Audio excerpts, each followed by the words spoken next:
KW.com. A mostly cloudy and wet good morning. I hope your day is going well for you, wherever you might be. Terry Henne here at Radio Center.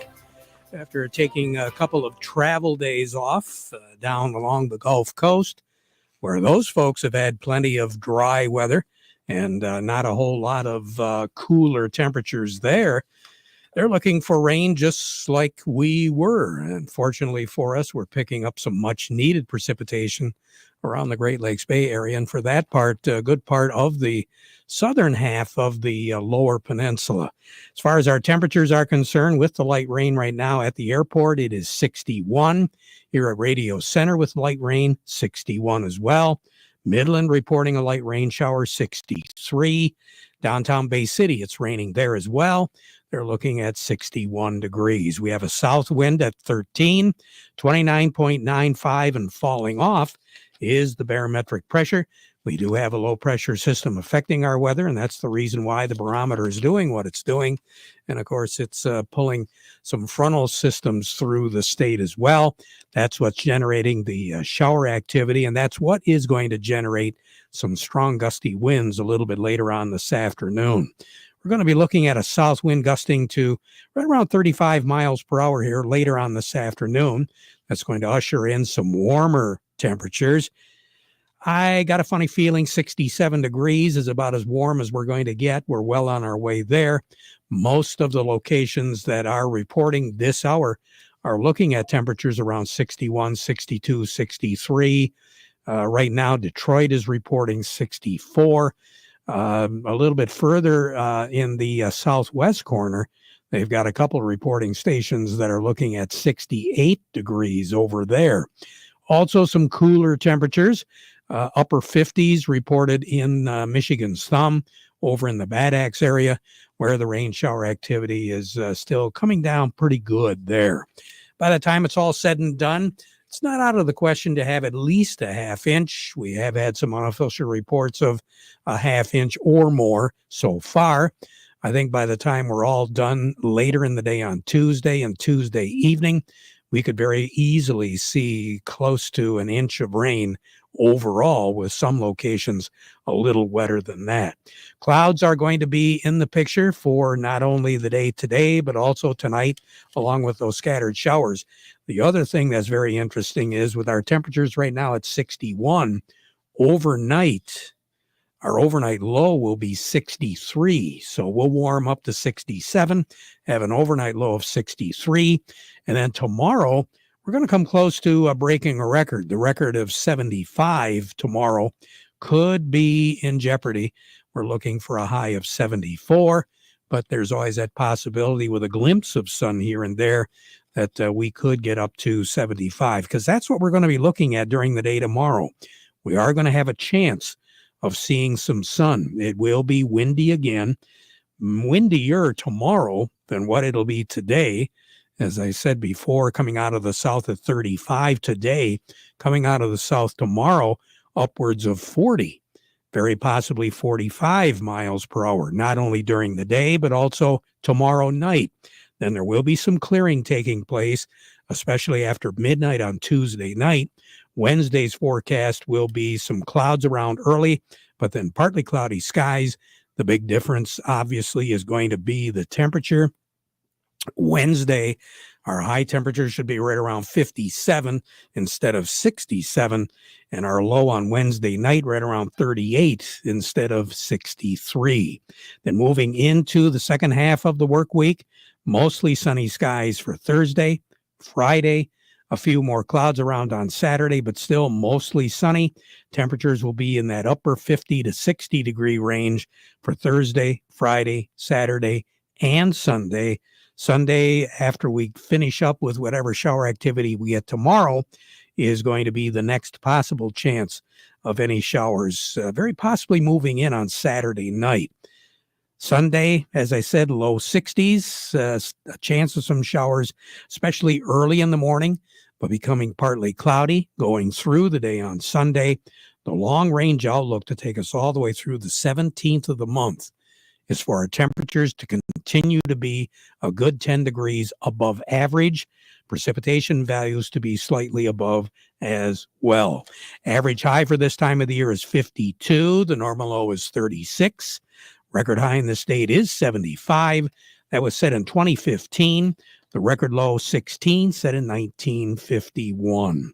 Incidentally, the coldest ever 4th of November was in 1951. 30 was our high, 16 was our low. The warmest ever was set just 2 years ago. 71 was our high, 57 was our low. Incidentally, the snowfall on this date, the record is 1.8 inches. That was set in 1975. And in 1995, the most November snow was for the whole month 23, just under 24 inches of snow for November. The average snowfall for November is only about 3 1/3 inches. Now, the most precipitation ever for November was in that year of 1995, 6.31 inches of liquid equivalent precipitation. And as I said, just under 2 feet of that snow was in 1995 as well. Sun will set this evening at 5:23, rise tomorrow morning at 7:18. So we're looking at probably the cloudiest day of the year. November has that tradition where on normal, 22 of the 30 days are cloudy days from sunrise to sunset. We'll see how all of that shakes out this year. More on the weather as we go through the broadcast. Standing by, Gary Kaufman at Star of the West, Doug Klein from Oppenheimer. That kicks us off with a look at our markets. Before we get to all of that, we want to remind you the weather forecast brought to you by the folks at Nutrien Ag Solutions. Nutrien Ag Solutions has the local expertise to recommend the corn, soybean, and other seed products that are the best fit for your field. Plus, unparalleled agronomic support with products and services to unlock yield potential and improve crop performance from planting to harvest. Ask about our financing options to help you get more from every acre and lead the field. Visit your local Nutrien Ag Solutions branch or go to nutrienagsolutions.com. Say, do you want to unlock the secret to higher yields? If you're applying dry fertilizer, the key to better yield potential is Titan XC. Titan XC is a fertilizer biocatalyst that unlocks and releases the bound-up nutrients in granular fertilizer, promoting better root uptake and plant growth. Drive performance this season and beyond. Release more nutrition. Expect better results with Titan XC. For more information, visit lpi.ag/unlock or contact your Nutrien Ag Solutions crop consultant today. Farm Service brought to you today by the folks at Freeland Bean and Grain. You know, they've got Dairyland seeds right now. They do carry the full line of corn and Enlist soybean seed, which is proven weed control designed to get you a better harvest. Right now, they've got a good supply all across of the Dairyland varieties, including the all-new Vorseed and PowerCore Enlist traded corn hybrids. Contact Justin Varner for more information. Dairyland Seed, we've got seed with your name on it from your friends at Freeland Bean and Grain. Since 1983, we're serving you is their business. We say good morning to Gary Kaufman over at Star of the West. Gary, hope you had a good weekend. Yeah, I did. Hopefully you did as well in your travels. Yep, sure did. Now we're back to reality, I guess. Yeah, well, that's what they say. Hopefully reality is a little bit better than what I'm thinking on the markets. Yeah, actually the markets are still on the positive. Soybeans had a nice run up early this morning. They were up about 13. They're only up about 3, but we do have positives across the board to start the week with, Terry. Currently, cash wheat, let's call it up 3 right now at 556 on the white, 481 on the red. New crop for 2025 is up 2 at 608 on the white, 523 on the red. Cash and current crop corn, let's up 3 at 343, and cash and current crop soybeans up 2, Terry, at 897. Nice moves. Yeah, last week was pretty quiet. It was down earlier in the week, but positive at the end of the week. For the overall for the week last week, wheat was only down a penny, corn was down a penny, and beans were down 4. So, again, it's the same storylines, I think. South America is continuing to get some good weather to continued their planning to get some moisture down there that was direly needed. And then, our production. I mean, our harvest is pretty much done, but pretty good, yields and production numbers coming in. That's offsetting with some good export sales, especially on corn. Based from this year to last year, we're probably up. What did I read? 41% on corn exports versus a year ago, and beans are up about, I think it was 18% I read. So the demand has showed up with the bumper crop. So and at the end of the day, we're kind of holding a trend line here, I guess, as you could say. So we need to do that. Guys are starting to put the pencil to next year here. Yep. No, now's the time to look forward and see what those numbers are going to be, and see if there's any acreage shifts coming as we get into a spring. It'll be here before we know it. So. I guess so. And of course, the wheat really looks nice right now too, doesn't it? Yeah, this moisture really helped the winter wheat that Darley needed some moisture. Yeah, that'll help it going into dormancy, give it some more growth, and that'll bode well when it comes out of dormancy next spring. So, Gary, you have a great day, okay? I will. You do the same. Thanks, Terry. Will do. Gary Kaufman over at Star of the West, a little bit more in depth. Doug Klein from Oppenheimer. The Market Report brought to you by Thumb Bank, making agricultural loans since 1895. They've got locations throughout the Thumb and the Great Lakes Bay region. Thumb Bank and Trust, where relationships are built on trust, equal opportunity lender and member FDIC. And by Legendary Tree Care. You need some trimming done? What about tree removal? Legendary Tree Care can take care of it because no job is too big or no job is too small. They're fully licensed and insured, and they do specialize in those big projects. LegendaryTreeCare.com or like them on Facebook. Doug Klein, good morning.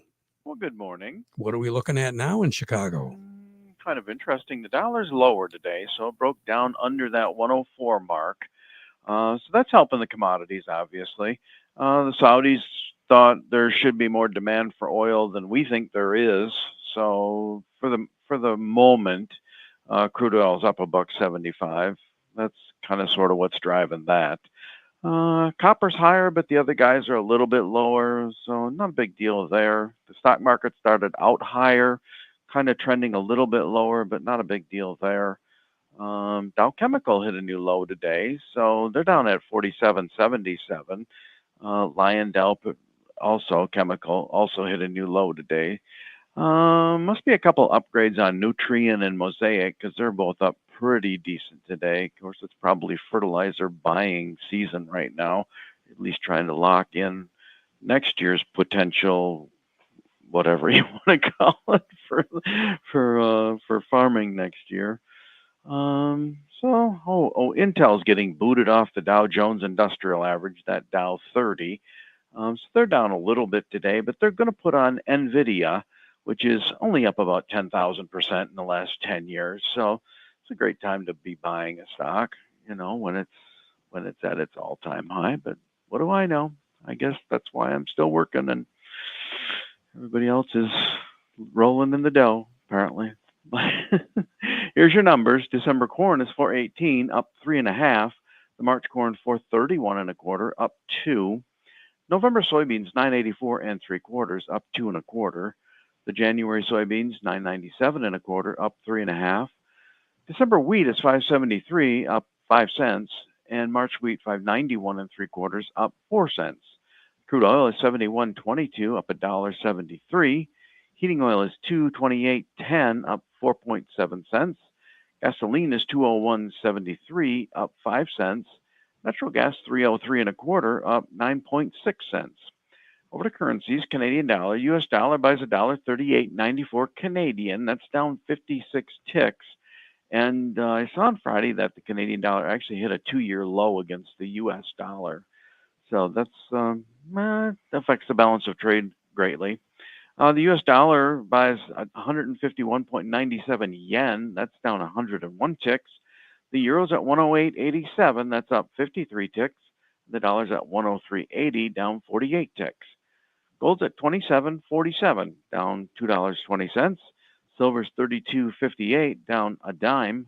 Platinum's $984.80, down $14.50, and copper's $442.85, up 5.7 cents. You have a great day, Doug.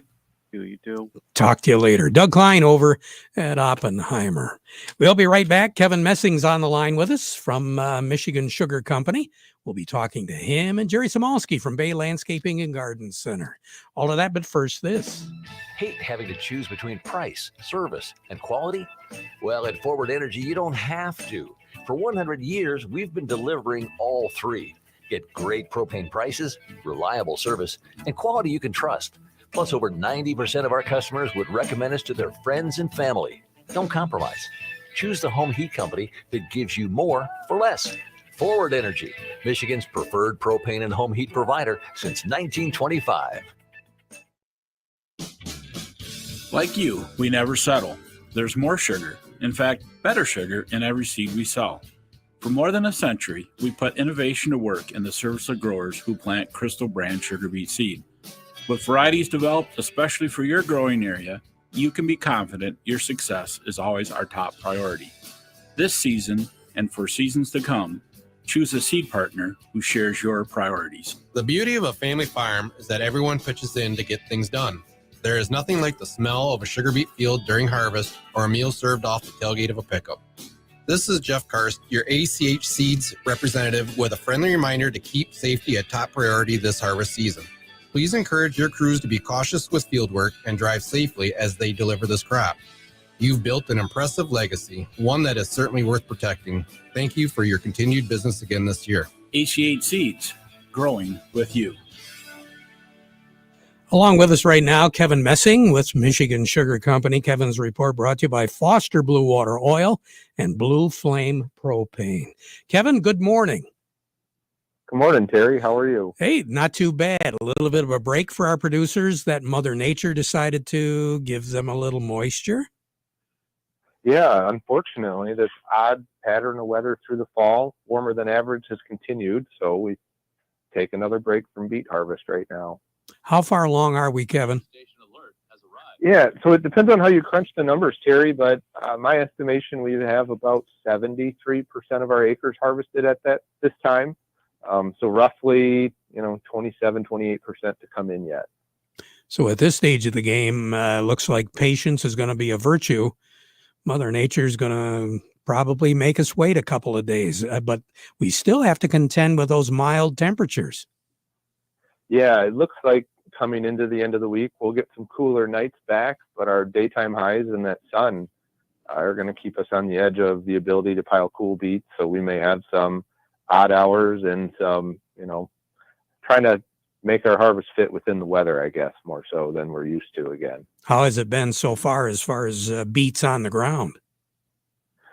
So we've done our best to pile cool beets, and I think we've succeeded in that. I know everyone at the company is monitoring piles and temperatures to see if we have anything turn on us with this warm weather, but so far so good. And I know it hasn't been easy for the growers, but we're doing our best to put a cool beet in the pile to make sure our storage season goes well later on into the winter.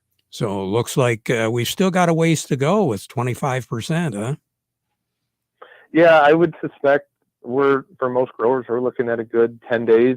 Some of the bigger growers, 10 days of good harvest weather to get us through. Hopefully the weather forecast turns cooler and we get a nice stretch of 5-7 days in a row, and we can start wrapping a lot of these bigger groups up and start looking towards winter.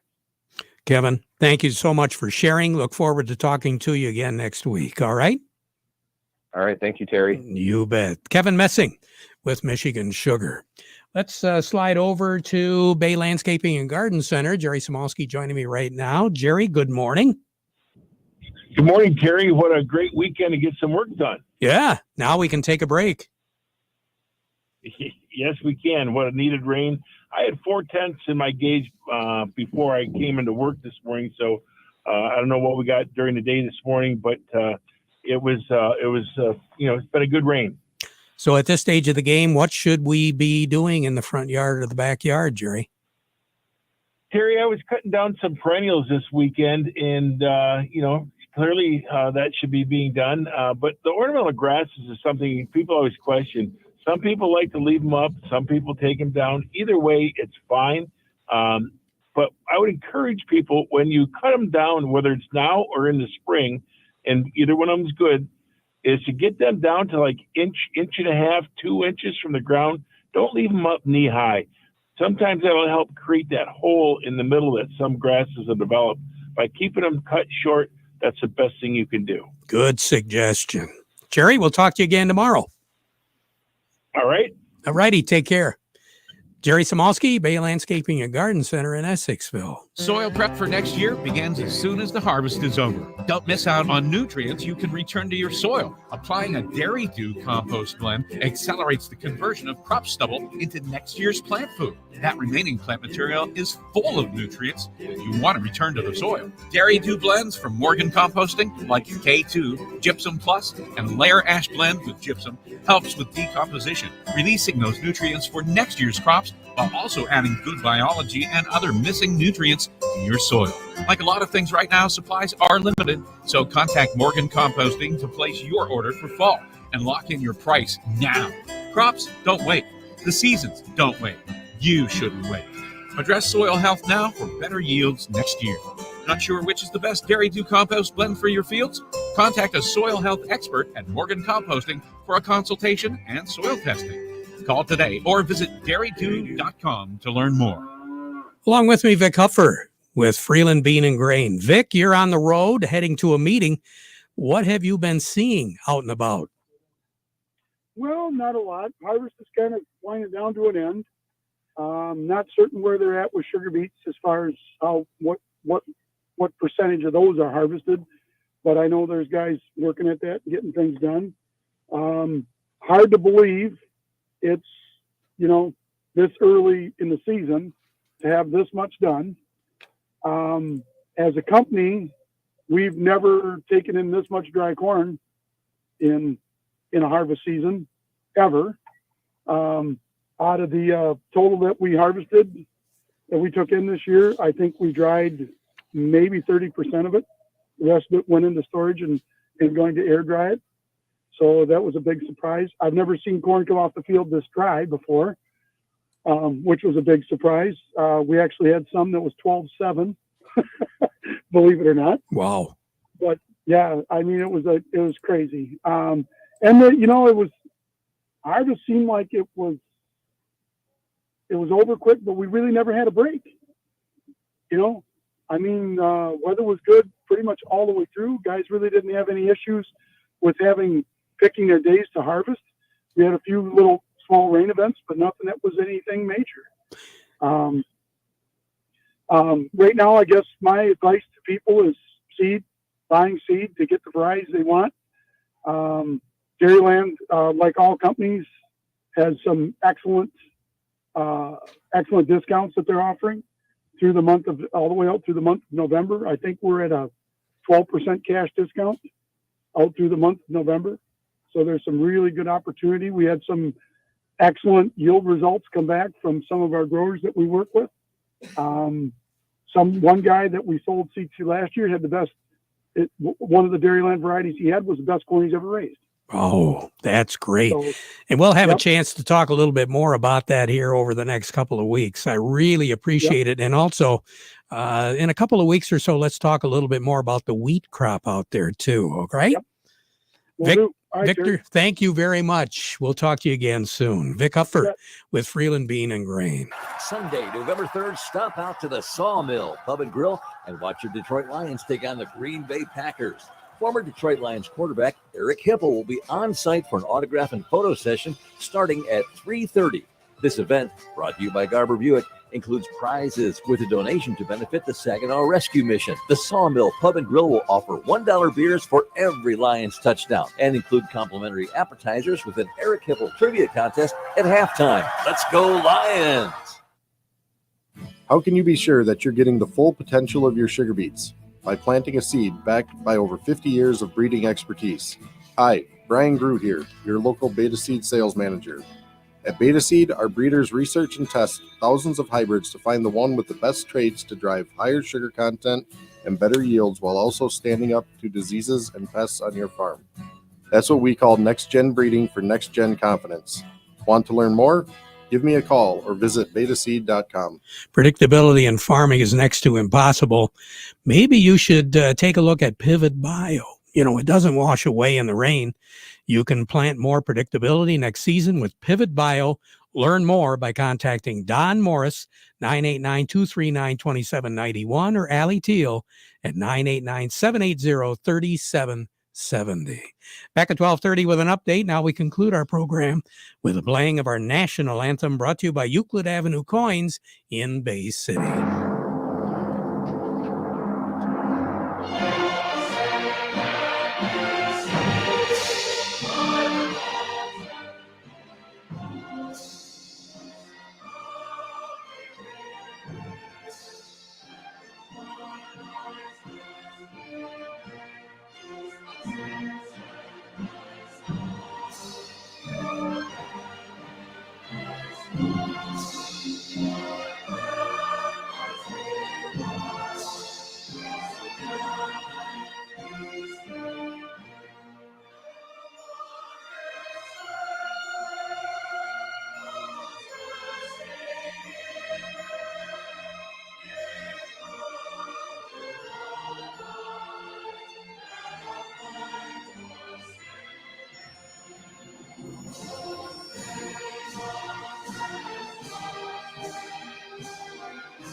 Broadcasting from the Stormmaster Exterior Studios, WSGW, Saginaw, Bay City, Midland, WSGW-FM, Carlton. This is CBS News on the Hour, sponsored by Progressive Insurance. I'm Peter King. The spotlight is on the swing states. The first of the last 2024 campaign rallies is over. We're going to win North Carolina. We're going to defeat Kamala. And we're going to make America great again. Donald Trump in Raleigh this morning. Up next, appearances for him in Pennsylvania and Michigan. Kamala Harris is making 5 stops in Pennsylvania. White House correspondent Weijia Jiang says the goal is simple. Getting people to the polls. Even the Harris campaign points out that Pennsylvania traditionally is not a mail-in ballot state. It is a physical state where people go to the polls. So they're anticipating an overwhelming majority of voting to happen tomorrow. This election cycle has seen a series of threats on elections offices and officials around the country. Most have beefed up security. Here's CBS's Major Garrett. Local police departments, county sheriffs are much more sensitized to this issue than they were in 2020. 2020, they were caught completely off guard. They are not anymore. And there is very strong collaboration